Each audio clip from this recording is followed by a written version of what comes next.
वचन बोल्ने छोरालाई तपाईँको हातमा राख्दछु अनि तपाईँको अभिषेक बोल्दछु। पवित्र आत्मा तपाईँ भइकिन तपाईँको छोराद्वारा बोल्नुहोस्। पिता धन्यवाद दिन्छु अनि सारा महिमा तपाईँलाई चढाउँदछु। आशिष माग्छु यीशु तपाईँको नाउँमा, आमेन।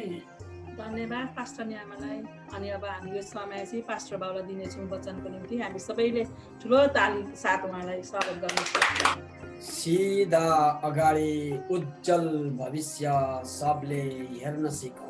सिधा अगाडि उज्जवल भविष्य सबले हेर्न सिकौँ। बाबु, शिक्षक, राजा कसैले पनि मन फेर्न सिकौँ। तिनैजना हजार हजारमा पर्छन्, न ठुलो न सानो। ख्रिस्टको राज्यको पालतानी समेट्दै बेर्न सिकौँ। सिधा अगाडि उज्जवल भविष्य सबले हेर्न सिकौँ। यहाँहरू सम्पूर्णमा ख्रिस्टी अभिवादन, जय मसीह। म न्यू लाइफ फ्यामिली चर्च सिन्सिनेटी ओहायोबाट यहाँहरू माझ उपस्थित भइसकेको छु आजको वचनलाई लिएर। तपाईहरूले मदेखि माथि तपाईले सेतोमा लेखिरहेको देख्नुभयो भने त्यहाँ तपाईले शीर्षक पनि देखिसक्नु भएको छ, सिधा अगाडि उज्जवल भविष्य हेर्न सिकौँ। हाम्रो जीवनले, हाम्रो अवस्थाबाट, हाम्रो जीवनबाट, हामीले गर्ने क्रियाकलापहरूबाट, भूतदेखि वर्तमानमा हुँदै गर्दा भविष्यमा लम्किँदै गर्दाको अवस्थामा हामीले चाहिँ सिधा अगाडि हेर्नु पर्दछ। आज यी कुराहरूमा हामी हेरेर बुझेर हाम्रो जीवनलाई परिमार्जन गर्नेछौँ।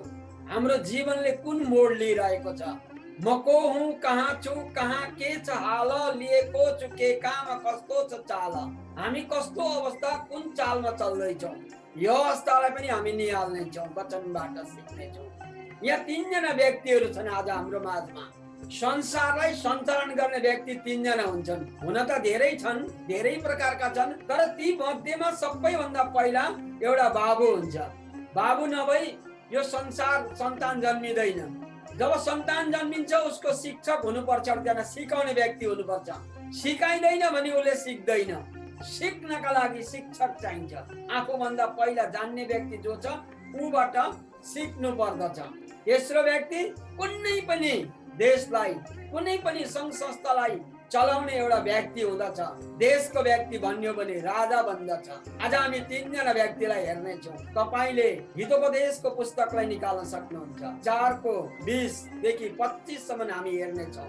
हे मेरो छोरो अथवा हे मेरो छोरा, मेरो कुरामा ध्यान दे, मेरा वचनहरू राम्ररी सुन, कि तेरो नजरबाट उम्केर जान नदे, कि तेरो हृदय भित्र राखी छोड। किनभने मेरो वचन पाउनेको निम्ति त्यो जीवन हो र त्यसको सारा शरीरको निम्ति स्वास्थ्य हो। सबै कुरा भन्दा बढी आफ्नो हृदयलाई सुरक्षित राख, किनभने त्यो सारा जीवनको मूल हो। कुवाक्य तेरो मुखबाट परै रहोस्, भ्रष्ट कुराकानी तेरो ओठदेखि टाढै रहोस्। तेरो आँखाले तेरो अघि सिधा हेरोस्, तेरो अघिल्तिर सोझै एकटक लाएर हेरोस्। यो वाक्यांशहरूमा, यी कुराकानीहरूमा महत्त्वपूर्ण कुरा चाहिँ के छ?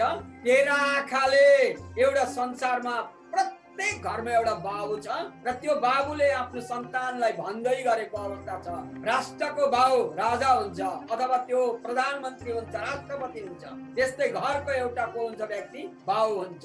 त्यो बाबुले भन्दैछ, ए छोरा ध्यानसित सुन, तेरो नजर तैँले जुन कुरो सिकेको छस् असल कुरो त्यसबाट त नउम्की, हृदय भित्र गडेर राख। वचन तैँले जुन सुनेको छस् त्यो समाति राख, सुरक्षित राख, स्वस्थ भएर बस। हृदयलाई सुरक्षित राख, किनभने त्यो सारा जीवनको मूल हो। यो भित्र महत्त्वपूर्ण वाक्यांश 25 हो। तेरो आँखाले तेरो अघि सिधा हेरोस्। जब तेरो आँखाले हेर्दछ, हृदयको आँखा, छालाको मासुको आँखा र हृदयको आँखा, दुई प्रकारका आँखा छन्। यो दुवै आँखाले संसारमा हिँड्दै गर्दा असल कुरालाई हेर, असल कुरालाई समाइराख। तेरो आँखाले तेरो अघि सिधा हेरोस्, तेरो अघिल्तिर सोझै एकटक लाएर हेर। जब अगाडि हेर्छ भने उसले विगतको कुरा सम्झिनु पर्दैन, वर्तमानलाई समातेर भविष्यतिर ऊ लम्किँदछ। त्यस कारणले हामीले याद गर्नुपर्ने कुरा के छ? सिधा हेरोस्, अघि हेरोस्। हामीले शीर्षकमा पनि हेरिरहेका छौँ, सिधा अगाडि उज्जवल भविष्य सबले हेर्न सिकौँ। सिधा अगाडि उज्जवल भविष्य। उज्जवल भनेको जाजोल्यमान भविष्य, एकदम ज्योतिले भरिएको जीवन, ज्योतिमय परिवार, ज्योतिमय गाउँ बस्ती, देश, सहर, राष्ट्र, यस्तो बन्नका लागि हामीले अगाडि हेर्न सकौँ, अगाडि लम्किन सकौँ। आज हामीले यसलाई अगाडि बढिरहेका छौँ। 3 जना व्यक्ति छन् यहाँ। हामी 3 जना व्यक्तिलाई हेर्छौँ। सोझै एकटकार हेरोस् भन्दै गर्दा यहाँ 3 वटा दृश्यको कल्पना र जीवनलाई निहाल्छौँ। अलग अलग व्यक्तिबाट 3 जना व्यक्तिका अलग अलग यहाँ दृष्टिकोणहरू छन्। एउटा वृद्ध क्रिस्चियन आफूले विगतमा बिताएका रमाइला सम्झेको क्षण, किनकि यहाँ अहिले उनको जीवन कष्टकर हुँदा हुँदै पनि परमेश्वरको सेवामा सक्दो गर्दै गरेको हामी पाउँछौँ। यहाँ एउटा व्यक्ति छ, यो एउटा व्यक्तिले धेरै कष्ट भोगिरहेको छ, भोगेर आएको छ।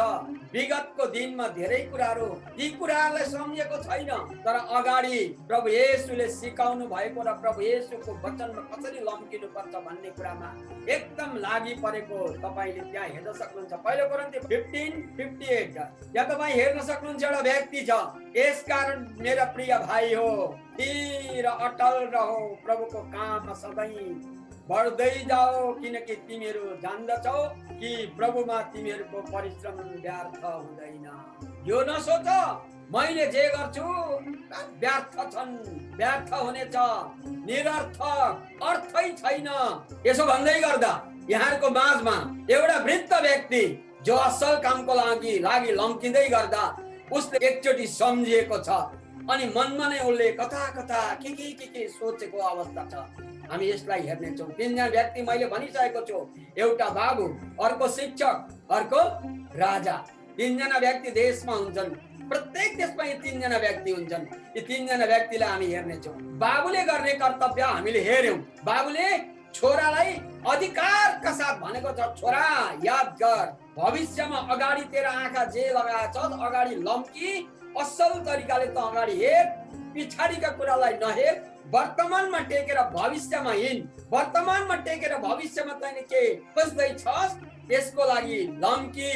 अब अर्को शिक्षक छ यहाँ। शिक्षकले शिक्षा दिँदछ, मानिसहरूलाई शिक्षा दिँदछ। शिक्षकले एकजना व्यक्तिले हरेक दिन आफूले माया गर्ने व्यक्तिहरूसँगै प्रतिज्ञा गरिरहेको नयाँ संसारमा जीवन बिताइरहेको कल्पना गर्दै गरेको अवस्था र अर्को एकजना व्यक्तिले भने सँगैको क्रिस्चियन साथीले गर्दा आफ्नो चित्त दुखेको कुरा सम्झेर पनि मनमा द्वेष पालेर नराख्ने निर्णय गरेको अवस्थालाई हेर्नेछौँ। यहाँ एउटा क्रिस्चियन व्यक्ति थियो, अर्को पनि क्रिस्चियन व्यक्ति थियो।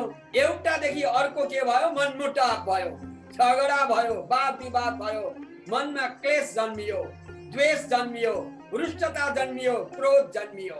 यो विगतका कुरालाई छोडेर वर्तमान टेकेर भविष्य हेर, अगाडि हेर भन्दै गर्दाको अवस्थामा हाम्रो शीर्षक छ, सिधा अगाडि उज्जवल भविष्य सबैले हेर्न सिकौँ। तपाईले स्क्रिनमा देख्दै हुनुहुन्छ होला। आजको शीर्षक ध्यानपूर्वक तपाईँ राख्नुहोस्। तपाईको पनि र मेरो पनि यसरी नै जीवन चलाउनु पर्ने अवस्था हुन्छ। म यहाँ भन्दै थिएँ, एकजना व्यक्ति अब अगाडि बढ्दैछ, 2 जनाको बीचमा आक्रोश आयो, मनमुटाव भयो। कलसी 3:12-13 भन्छ, तपाईँ पल्टाउन सक्नुहुन्छ। कलसी 3:12-13 यसकारण यहाँबाट सुरु भएको छ। यहाँ धेरै कुराहरू भइसके पछाडि बल्ल भनिन्छ यसकारण। यहाँ कतिचोटि मैले भनेको छु, वाक्यांश जब सुरु हुन्छ अथवा एउटा पद सुरु हुन्छ अथवा अध्याय सुरु हुँदाखेरि यसकारण, तर, अनि, त्यसपछि भन्ने शब्दहरू प्रयोग भएर सुरु भयो भने त्योभन्दा पहिला केही कुराकानी भइसकेको छ र हुँदैछ। त्यो कुरालाई ध्यान दिनुपर्ने हुन्छ। यहाँ यसकारण परमेश्वरका चुनिएकाहरू पवित्र र प्रिय भएर तिमीहरूले करुणा, दया, दीनता, नम्रता र धैर्य धारण गर। एउटाले अर्कालाई सहने गर। कुनै मानिसको विरुद्धमा केही दोषको कारण छ भने एक अर्कालाई क्षमा गर्ने गर जसरी प्रभुले तिमीहरूलाई क्षमा गर्नु भएको छ त्यसरी तिमीहरूले पनि क्षमा गर्नुपर्छ। यहाँ एउटा क्रिस्चियनले अर्को क्रिस्चियनलाई भन्दै गरेको, भविष्यका क्रिस्चियनहरूलाई भनिएको होइन, भोलि हुनेवाला क्रिस्चियनहरूलाई पनि भनेको होइन। यहाँ त एउटा क्रिस्चियनले अर्को क्रिस्चियनलाई, एउटा इसाईले अर्को इसाईलाई भनेको हो। यो नसम्झिनुहोस् बाहिरका मान्छेलाई भनेको हो भनेर। परमेश्वरका चुनिएकाहरू भनेको को हो? परमेश्वरले हामीलाई चुन्नु भएको छ, छान्नु भएको छ, उहाँको राज्यमा ल्याउनु भएको छ भनेर हामी भन्छौँ भने हामीलाई नै यो कुरो आएको हो। यहाँ पावल भन्दैछन् तपाईँ र मलाई शिक्षा दिँदै गर्दा ख्रिस्टको शरीरसँग क्रिस्चियनको एकता हुनु आवश्यक छ। यस कुरालाई कायम राख्न प्रयत्न गर्नुपर्ने कुरा पनि पावलले नै गरिरहेका छन्। यो कुरालाई पनि हामी एफिसी 4 को 1-2 लाई हेर्नेछौँ अहिले एकछिनमा। अहिले चाहिँ हाम्रो कुराकानी के चलिरहेको छ? जसरी प्रभुले तिमीहरूलाई क्षमा गर्नु भएको छ त्यसरी नै एक क्रिस्चियन जाति हो, एक इसाईहरू हो, क्रोध नगर, एकले अर्कालाई क्षमा गर, एकले अर्कालाई समान दृष्टिकोणले निहाल। किनकि तपाईँ र म परमेश्वरले हामीलाई सन्तान तुल्याउनु भएको छ।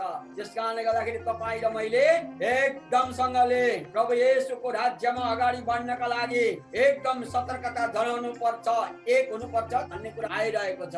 एफिसी 4 को 1 र 2 ले भन्छ, यसकारण म प्रभुको निम्ति एक कैदी, तपाईँ र म पनि कैदी हुँ है। प्रभु येशूले के गर्नुभयो? परमेश्वरको पुत्र यहाँ आउनुभयो अनि उहाँको राज्यमा जानका लागि प्रभु येशूलाई हामीले अपनाएका छौँ। यो येशूलाई अपनाउने बित्तिकै के भयो? तैँले मेरो छोरालाई किन अपनाएको? तँलाई त म त कैदी बनाउँछु भन्नुभयो। परमेश्वरले हामीलाई कैदी बनाइदिनु भयो। के को कैदी? उहाँको राज्यको लागि हामीलाई कैदी बनाउनु भएको। प्रभु येशूलाई अपनाएकै कारण परमेश्वरले उहाँको कैदी ठहराउनु भयो हामीलाई। यसरी बुझ्नुहोस्। यसकारण म प्रभुको निम्ति एक कैदी तिमीहरूलाई आग्रहपूर्वक बिन्ती गर्दछु कि जुन बोलावटमा तिमीहरू बोलाइएका छौ त्यही योग्यको जीवन यापन गर। तपाईँ र मैले कुन कारणले प्रभु येशूलाई अपनाएका छौँ त्यसलाई स्मरण गर्नु पर्यो, त्यसलाई अपनाउनु पर्यो। कुन कुरामा बोलावट भएको त्यो बोलावटलाई नै योग्य ठानेर जीवन यापन गर्नु पर्यो, जीवनलाई चलाउनु पर्यो, सञ्चालन गर्नु पर्यो। सारा दीनता भनेको एकदम नम्र भएर अथवा दुखी जस्तो भएर एकदम शान्त स्वभावमा शान्त रहेर दीनता, नम्रता र धैर्यसँग एउटाले अर्कालाई प्रेममा सहेर शान्तिको बन्धनमा पवित्र आत्माको एकता कायम राख्न प्रयत्न गर। यहाँ शान्तिको बन्धनमा डोरी चाहिँ के को? शान्ति नाम गरेको डोरी हो, दाम्लो। त्यो शान्ति नाम गरेको दाम्लाले बाँधिनु पर्यो। शान्ति नाम गरेको त्यो दाम्लो चाहिँ के हो? येशूको वचन, त्यसले बाँधिनु पर्यो। पवित्र आत्माको एकता चाहिँ पवित्र आत्माको एकता कसरी? पिता, पुत्र, पवित्र आत्मा त्रिएक परमेश्वरको एकतामा हामी बाँधिनु पर्यो। अर्को एकता कायम राख्न प्रयत्न गर। यसरी बितेका कुरालाई सम्झेर होइन, पिता, पुत्र, पवित्र आत्माको शान्तिको वचनको बन्धनमा बाँधेर अगाडि बढ्ने प्रयत्न गर। सिधा अगाडि उज्जवल भविष्य निर्माण गर्नका लागि वर्तमानलाई टेकेर भविष्य हेर। हालेलुया। एफिसी 4 को 32 ले भन्छ, जसरी परमेश्वरले ख्रिस्टमा तिमीहरूलाई क्षमा गर्नुभयो त्यसरी नै एउटाले अर्कालाई क्षमा गरेर तिमीहरू एक अर्काप्रति कोमल मनका र दयालु हौ। कोमल मनका र दयालु। कोमल हिलैमा भ्यागुतो बस्छ, हिलैमा कमल स्थिति। हिलामा भ्यागुतो बस्छ, त्यही हिलामा कमल फुल्छ। तर त्यो हिलामा बस्ने भ्यागुतोलाई कसैले मन पराउँदैन। त्यो कर्कस गर्छ, कराई बस्छ। त्यो भ्यागुतो एकदम दिगदार लाग्छ। तर त्यही हिलामा बस्ने कोमल कमलको फुल सबैले मन पराएर फोटो खिच्छन्। श्रीमान श्रीमती उभिएर कमलको फुल देखिने गरी फोटो खिच्छन्। दुईजना भर्खर प्रेममा जोडिएकाहरूले गएर फोटो खिच्छन्, मन पराउँछन्, टिपेर सिउरी दिन्छन्। तर भ्यागुतालाई कसले मन पराउँछ? यो संसार एउटा दह हो। भित्र भ्यागुता र कमलको फुल उम्रेको छ। हिलैमा भ्यागुतो बच्छ, हिलैमा कमल स्थिति, हिलैमा भ्यागुतो बच्छ अनि हिलैमा कमल स्थित हुन्छ। भनेपछि हाम्रो हृदय चाहिँ कोमल भयो भने कमलको फुल जस्तै हामीलाई के हुनेछ? तपाईले सोचेको जस्तो अवस्था जन्मिनेछ। तपाईँ र म के सोच्छौँ? त्यसले मलाई राम्रै गरोस्, त्यसले मलाई प्रेम गरोस्, त्यसले मलाई तुच्छ नबोलोस्, त्यसले मलाई घृणित कुराहरू नगरोस्, त्यसले मलाई सम्मान गरोस्। अनि परमेश्वरको राज्यमा एउटै जुवा नारेर येशूको वचनबाट अगाडि बढ्न सकौं भनेर तपाईँ र म सोच्छौँ भने मैले अर्काको लागि र तपाईले पनि अर्काको लागि सोच्नु पर्ने कुरा चाहिँ त्यही हो। फेरि एकचोटि दोहोऱ्याउँछु, जसरी परमेश्वरले ख्रीष्टमा तिमीहरूलाई क्षमा गर्नुभयो त्यसरी नै एउटाले अर्कालाई क्षमा गरेर तिमीहरू एक अर्काप्रति कोमल मनका र दयालु हो। अब यहाँ शिक्षकले यसरी भनिरहेको थियो अघि छोरालाई, त्यस पछाडि शिक्षकले भन्यो विद्यार्थीलाई। अब एउटा राजा पनि छ नि त, दुःख पाएको राजा, मन बिथोलिएको राजा। हामी त्यो राजालाई पनि आज हेर्नेछौँ। संसारमा तीनटा व्यक्ति हुन्छन्, मैले अघि नै भनेको छु। राजा, अर्को एकजना व्यक्तिले विगतमा गरेका गल्तीहरू नबिर्सिएको अवस्था, तरै पनि भविष्यमा कसरी वफादार भइरहन सकिन्छ भन्ने कुरामा ध्यान बढाउँदै पश्चातापको प्रार्थना गर्दै अगाडि हेरेको दृश्यलाई हेर्नेछौँ। ध्यान दिनुहोस् है। एउटा राजा छ, राजाले गल्ती गरेको छ, गल्ती गर्ने राजाले अन्तिममा राजाले पनि के गरेको छ? पश्चाताप गरेको छ। जब उसले पश्चाताप गरेको छ अनि उसले पश्चाताप गर्दै गर्दा प्रार्थना गरेको छ, प्रभुमा जानका लागि उसले नम्र भएको छ, झुकेको छ, उसको हृदयलाई कोमल तुल्याएको छ। दाउदको भजन संग्रह 51:9-12 मा हामी हेर्नेछौँ। त्यहाँ एउटा दाउद राजाले भन्दै गरेको अवस्था छ। नातान अगमवक्तालाई लेखेको एउटा दाउदको भजन भनेर छ। यहाँ दाउदलाई पनि आएको थियो। दाउद राजाको बारेमा पृष्ठभूमि नबताउँ अहिले यहाँ। दाउद राजा कसरी चाहिँ अन्ततोगत कसरी राम्रो बन्न सक्यो भन्ने कुरा, तर यति चाहिँ भनौँ आज हामी कि राजालाई पनि विगतका कुराले कहिलेकाहीँ झड्का दिँदो रहेछ। राजा जस्तो व्यक्तिलाई पनि बितेका कुराले थप्पड हान्दो रहेछ।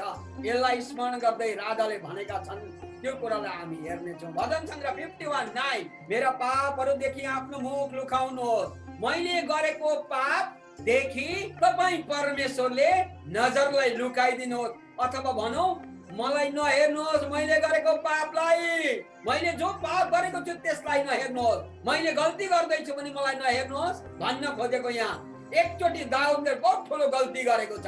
मैले गरेको गल्तीलाई नहेर्नुहोस् प्रभु, मेरा पापहरूदेखि आफ्नो मुख लुकाउनुहोस् र मेरा सारा अधर्महरू मेटिदिनुहोस्। यो प्रार्थना हो, यो परमेश्वरलाई गर्दै गरेको प्रार्थना। दाउद राजाले पश्चातापी हृदयले झुकेर नम्रताका साथ दाउद राजा पनि प्रार्थना गरिरहेको अवस्था छ, जसले भन्छ हे परमेश्वर, ममा शुद्ध हृदय सृजन हो र म भित्र एउटा स्थिर आत्मा पुनर्जीवित पार्नुहोस्, मरेको पुनर्जीवित छैन बनाइदिनुहोस्, नभए रिक्त स्थानमा खाली ठाउँलाई भरिदिनुहोस् भने जस्तै पुनर्जीवित गरिदिनुहोस्।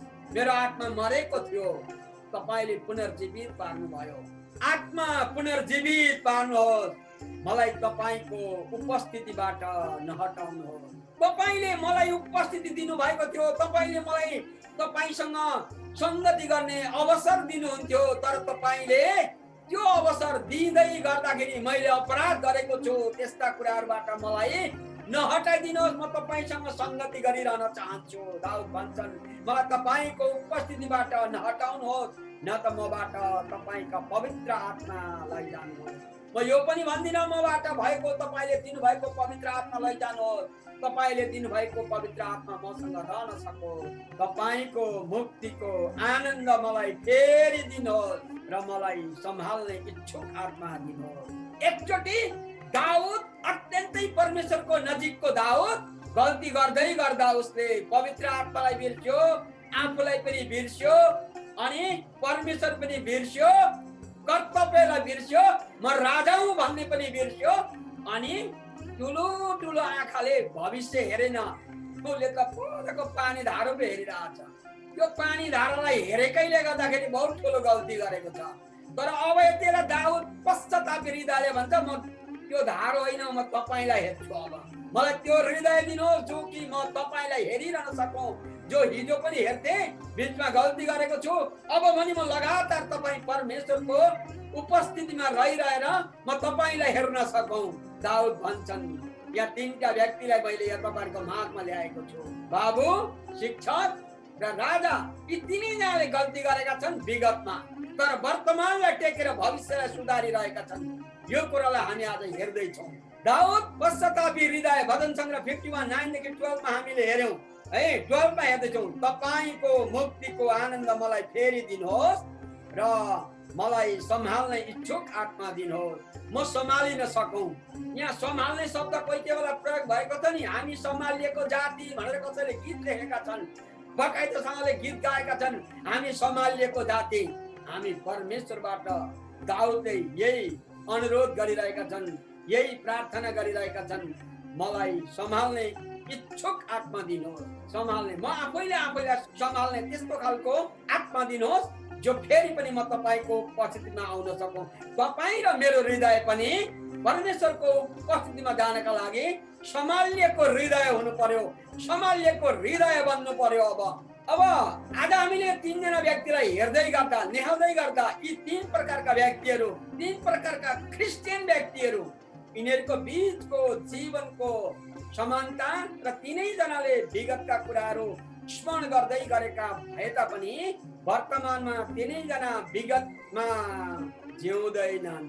यी तीनैजना, न त बाबु, न शिक्षक, न राजा, यी तीनैजनाले विगतमा भएको घटनालाई स्मरण गर्दै जिउँदैनन् भनेको बाँचिरहेका छैनन्।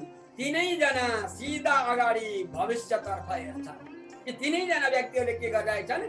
भविष्यलाई हेरिरहेका छन्, वर्तमानलाई टेकेर भविष्य हेरिरहेका छन्। वर्तमान टेक्नु भनेको क्या? हामी अहिले यहाँ वर्तमानमा छौँ, वर्तमानमा रहेर अहिले यति बेला यो क्षण यो मिनेटमा हामी वर्तमानमा छौँ। एकैछिन पछाडि भविष्य हुन्छ र क्षण क्षण हामीसँग भविष्य आइरहेको छ। क्षण क्षण आउनेवाला भविष्य, भोलि उज्यालो हुन्छ अनि भविष्य होइन। अहिले सेवामा छौँ, सेवा हुँदा हुँदै बोल्दा बोल्दै जति सकिँदै जान्छ त्योभन्दा अगाडि आउँदै गरेका कुराहरू भविष्य हो। भविष्य, वर्तमान चाहिँ भइरहेको कुरा चाहिँ वर्तमान हो। यो वर्तमानलाई टेकेर भविष्य कोर्नु पर्यो, वर्तमानलाई टेकेर भविष्य बनाउनु पर्यो। किन सिधा अगाडि भविष्य मात्र ताक्नु? के हो त्यसको महत्त्वपूर्ण? किन भविष्य ताकिरहनु पर्छ? कुनै व्यक्तिले घरिघरि पछाडि फर्केर हेर्छ भने ऊ सिधा अगाडि हिँड्न सक्दैन। त्यसरी नै हामी पनि घरिघरि विगतका कुराहरूलाई फर्केर हेर्छौँ भने परमेश्वरको सेवामा अगाडि बढ्न सक्दैनौँ। एक दिन विगतमा गरेका घटनाहरूलाई, विगतमा गरेका परिस्थितिहरूलाई, विगतमा गरेका दुर्भाग्यहरूलाई, विगतमा गरेका दुष्कर्महरूलाई सम्झिरह्यौँ भने हामीले अगाडि परमेश्वरको राज्यमा काम गर्न सक्दैनौँ। प्रभु येशूले भन्नुभएको छ, तिमीहरूले गरेका दुष्कर्महरू र तिमीहरूले गरेका पापहरू, विगतमा गरेका पापहरू म कहिल्यै सम्झने छैन। हिब्रूको पुस्तकमा लेखेको छ। तपाईँ र म चाहिँ घरिघरि सम्झिन्छौँ भने चाहिँ काम लागेन। तपाईँ र मैले पनि विगतमा गरेका गल्तीहरूलाई, गरेका दुष्कर्महरूलाई भुल्न सक्नु पर्यो अनि परमेश्वरको राज्यमा अगाडि बढ्नका लागि एकदम नयाँ भएर वर्तमानलाई टेकेर भविष्यमा लम्किनु पर्यो। तपाईँ अन्त्यमा जाँदै गर्दा अब लुका 9:62 पदलाई म उठाएर तपाईँहरूसँग बिदा लिन चाहन्छु। तर येशूले त्यसलाई भन्नुभयो, आफ्नो हात हलोमा लगाएर पछिल्तिर हेर्ने कोही पनि परमेश्वरका राज्यको योग्यको हुँदैन। यो अहिलेका भर्खर जन्मेका छोराछोरीहरूलाई, यता अमेरिकातिर आएर जन्मेका छोराछोरीलाई अथवा नेपाल भुटानलाई छाडेर अरू राष्ट्रमा पुगेका छोराछोरीहरूलाई सायद यो नहुन सक्छ। यो कुरो थाहा, हलोमा समाउने ठाउँ हुन्छ, त्यो समाउने ठाउँलाई समातेर चाहिँ जोत्दै अगाडि हिँड्नुपर्छ। पछाडि फर्किँदै जोत्ने प्रयास गर्यो भने त्यसले राँटै राँटा राख्छ, बारी राम्रो जोतिँदैन। त्यसकारण यहाँ प्रभु येशूले नै भन्नुभयो कि आफ्नो हात हलोमा लगाएर पछिल्तिर हेर्ने कोही पनि परमेश्वरका राज्यको योग्यको हुँदैन। तपाईँ र म जसरी दाउदले पछाडिका कुराहरूलाई बिर्सेर अगाडि के गर्नुपर्छ त्यो कुरो सिकिरहेका छन्। दाउद राजाले गरेको गल्तीलाई बिर्सेर वर्तमानमा टेकेर भविष्यमा लम्किरहेका छन्। एउटा शिक्षकले वर्तमान टेकेर भविष्यमा लम्किरहेको छ, एउटा बाबुले वर्तमानमा टेकेर भविष्य लम्किरहेको छ। र येशूले पनि त्यही भन्नुभएको छ, यदि तिमी अनौ समातेर जमिन जोत्छौ भने, पछाडि फर्किँदै जोत्छौ भने तिम्रो बारी भ्राटो रहनेछ, तिम्रो बारी बाँझो रहनेछ, तिम्रो बारीमा फल फल्नेवाला छैन। राटो लागेपछि उम्रिनै नसक्ने अवस्था हुन्छ त्यो जमेको माटो। अगाडि नै हेरेर जोत्नु पर्यो। अन्त्यमा तीनवटा पासो छ। यो तीनवटा पासो आज हामीले हेर्दैछौँ। यसभित्र तीनटा पासो के हो त हामीलाई अल्मल्याउने पासो? मिठा यादहरूमा घोरिनु। वाह, हाम्रो भुटान क्या अलैँची बारी थियो, सुन्तला बारी थियो, अनि यस्तो थियो त्यस्तो थियो, बडा ठुला ठुला कुन्यौ राख्थ्यौँ, अनि दाङ गर्थ्यौँ, रमाइलो हुन्थ्यो। सिमल तरुल खोर्सानीको अचार चप्प चोप्दै फप्प खाँदै गर्थ्यौँ, क्या रमाइलो। अनि त्यहाँदेखि खेतालालाई चाम्रे ल्याइदिन्थे, गुन्द्रुक र चाम्रे क्या मिठो गरी खेतमा बसेर खान्थ्यौँ, आदि इत्यादि। यी मिठा मिठा पुरानो कुरा सम्झिरह्यो भने वर्तमान टेकेर भविष्य कसरी लम्किने? यो पासो हो। यो अर्को मिठा यादहरू छोड्नु पर्यो। अर्को चाहिँ मनमा द्वेष पालेर राख्ने कुरा। लाग्छ एक दिन त भेट हुन्छ नि, नेपालमा त्यसले मलाई यस्तो गर्यो नि, मेरो पैसा पनि खाइदियो, मलाई यस्तो पनि गर्थ्यो उस्तो पनि गर्थ्यो, एक दिन आओस् मात्रै न म यहाँ म बसेको ठाउँमा, त्यसकामा त्यसकोमा त्यतिर ठिक पार्छु। त्यस्तो भन्दै गर्नु भनेको द्वेष राख्नु। अथवा हिजो गरेका गल्तीहरूले त्यो र म बिचमा भएको झगडाले, विवादले त्यस्ता कुराहरूदेखि पालिराख्नु पनि राम्रो हुँदैन। मनमा द्वेष पालेर राख्नु। र अर्को दिन चाहिँ अचाक्लै दोषी महसुस गर्नु। कुनै व्यक्तिलाई दोषी बनाइरहनु, कुनै व्यक्तिलाई त्यस्तै खालको दोषी महसुस गर्नु, यी चाहिँ पछाडि फर्केर हेर्ने बाटाहरू, यसलाई छोडिदिनु पर्छ। मिठो कुरा, उहिलेका कुरा, मनमा द्वेष पालिराख्ने मनका कुरा, अचाक्लै अर्कालाई दोष लगाउने कुरा, पँधेराको गनगन, एकान्तको गनगन, दुईजना मान्छे भेट्ने बित्तिकै अर्को तेस्रो व्यक्तिको कुराकानी गर्ने कुराहरू, यी पछाडिका कुराहरूमा घोरिएर बस्नुको सट्टा अगाडिका कुराहरूतिर लम्कन बाइबलका सिद्धान्तहरूले हामीलाई बताएको छ। यहाँ पावल भन्छन् लक्ष्यतिर अघि बढ्नुपर्छ, पछाडिका कुराहरू बिर्सेर र अगाडिका कुराहरूतिर जोडसँग लम्कँदै ख्रिस्टको स्वर्गीय बोलावटमा लागिरहनु पर्छ, ख्रिस्टको बोलावटमा लागिरहनु पर्छ भनेर यहाँ अन्तिम आजको वचनलाई मैले पुर्याइसकेको छु। अन्तिममा तपाईँ हेर्न सक्नुहुन्छ फिलिपी 3 को 12 देखि 14। मैले यी सबै अघिबाटै प्राप्त गरिसकेको छु अथवा म अघिबाटै सिद्ध भइसकेको छु भनेर त होइन, तर यी कुराहरूलाई पक्रनको निम्ति मैले जुन कुरो प्राप्त गरेको छु त्यसलाई पक्रिराख्नका लागि, पक्रनको लागि म अघि बढिरहेको छु। जुन कुराको निम्ति ख्रिस्टले मलाई पक्रनु भयो। म जाँदै थिएँ नि दमस्कसमा, बाटोमा जाँदै थिएँ, छक्कै मलाई येशूले समाउनु भयो। अनि मैले सोधेँ, प्रभु तपाईँ को हुनुहुन्छ? येशूले भन्नुभयो, त्यही व्यक्ति हो जो तैँले जहिले पनि विरोध गर्थिस्। म येशू हुँ, तैँले विरोध गरिने व्यक्ति। मैले तपाईँलाई कहिले विरोध गरेँ? तैँले मलाई नै ठ्याक्कै भेटेर कहाँ विरोध गरेको होस् र? तर तैँले मेरा मानिसहरूलाई विरोध गरिस्, मेरा मानिसहरूलाई समातिस्, मेरा मानिसहरूलाई घोचिस्, मेरा मानिसहरूलाई उपद्रव प्रकारले कि लट्ठी मुङ्ग्री गरेर लगाइस्, हरेक कुरा गरिस् नि त तैँले। म त्यही हुँ। अनि त्यति बेला मलाई उठाउनु भयो, आँखा खोलिदिनु भयो, अनि मलाई उहाँको राज्यको काम गर्नका लागि मलाई नियुक्त गर्नुभएको छ। त्यसै कुरालाई पक्रिराख्नका लागि म अघि बढिरहेको छु, जुन कुराको निम्ति ख्रिस्टले मलाई पक्रनु भयो। भाइ हो, मैले यी सब पक्रिसकेको छु भनी म ठान्दिनँ, तर म एउटा काम गर्दछु। येशूले त्यति गरिसके पछाडि साउलबाट मलाई परिवर्तन गरेर मेरो हृदयलाई परिवर्तन गरेर उहाँको राज्यमा ल्याउनु भयो। ठिकै छ, अब मैले मुक्ति पाएँ भनेर चुप लाग्ने होइन भन्ने कुरा आयो। यहाँनिर पक्रिसकेको छु, भइसकेको छ, अब गर्नु पर्दैन भन्ने कुरा भएन। तर एउटा काम गर्दछु कि पछाडिका कुराहरू बिर्सेर र अगाडिका कुराहरूतिर जोडसँग लम्कँदै ख्रीष्ट येशूमा परमेश्वरको स्वर्गीय बोलावटमा पाइने पुरस्कारको निम्ति निशानातिर म जोडसँग अघि बढ्दछु। तपाईँ र मेरो लक्ष्य यहाँ पावलले भने चाहिँ अगाडि लम्किरहने चाहिँ अवस्थामा हुनु पर्यो। एउटा बाबुले छोरालाई यही कुरो आदेश दिएको छ, अगाडि लम्क। अर्को शिक्षकले त्यही कुरो भनेको छ, तिमी भविष्यतिर लम्क, विगतलाई बिर्सेर। अर्को राजालाई त्यही सन्देश आयो। नातान र दाउदको बीचमा भजन सङ्ग्रहमा हामीले हेर्यौं, त्यहाँ पनि राजालाई पनि विगतमा भएको घटनालाई बिर्सेर दाउद रुँदै प्रार्थना गरेको छ, प्रभु मलाई त्यो आत्मा दिनुहोस्, म तपाईसँग कहिले पनि छुट्नु नपरोस्, म तपाईसँग नै रहिरहन सकौं र तपाईको राज्य विस्तारको लागि काम गर्न सकौं। फेरि अन्तिममा यहाँ हामी हेर्दैछौँ, म जोडसित यही कुरा गर्न चाहन्छु, अगाडिका कुराहरूतिर जोडसँग लम्काउँदै ख्रीष्ट येशूमा परमेश्वरको स्वर्गीय बोलावटमा पाइने पुरस्कारको निम्ति निशानातिर म जोडसँग लम्कन सकौं, बढ्न सकौं।